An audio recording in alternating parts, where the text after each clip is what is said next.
বন্ধুরা, তোমরা সবাই কেমন আছো? আশা করি ভালো আছো। আমিও খুব ভালো আছি। তো আজকে আমরা ঘুমের থেকে তাড়াতাড়ি উঠে গিয়ে রান্নাবান্না করে নিচ্ছি। এদিকে আমার মাসি দেখো ফোনে কথা বলছে। আমার মাসি ফোনে কথা বলা হয়ে গেছে, এবারও ঘর ঝাড় দেবে।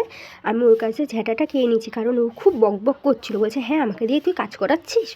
মাও রেডি হয়ে নিল শাড়ি মাড়ি পরে। তো আমরা রেডি হয়ে গেছি, আমরা এবার বেরোবো। তো মা আর মাসি বেরিয়ে গেছে।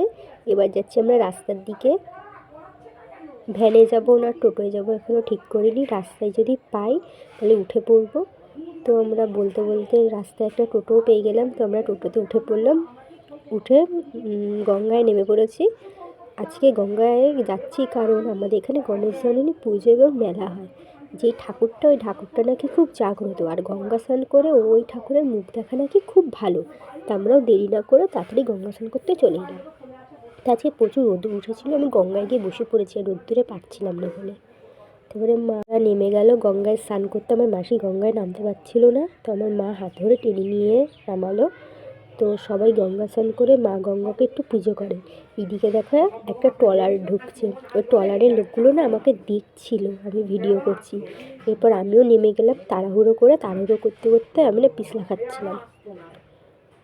তারপরে গামছাটা মাসিকে দিয়ে দিলাম, দিয়ে আমি একটা ডুব দিয়ে নিলাম। ডুব দিতে পড়ে যাচ্ছিলাম গঙ্গায়।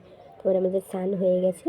এবার যেমন একটু ওই পাশটায়, এই পাশে চলে এসেছি। আমাদের আর একটা গঙ্গা আছে, সেটা হচ্ছে মুকুন্দনগর গঙ্গা। আমরা ওই গঙ্গায় যাইনি।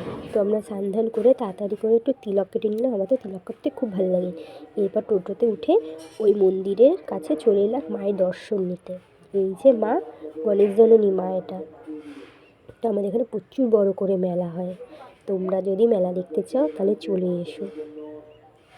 তারপরে আমার মাও একটু প্রণাম করে নিল। তো আজকে ব্লগটা কেমন লাগলো জানিও। টাটা।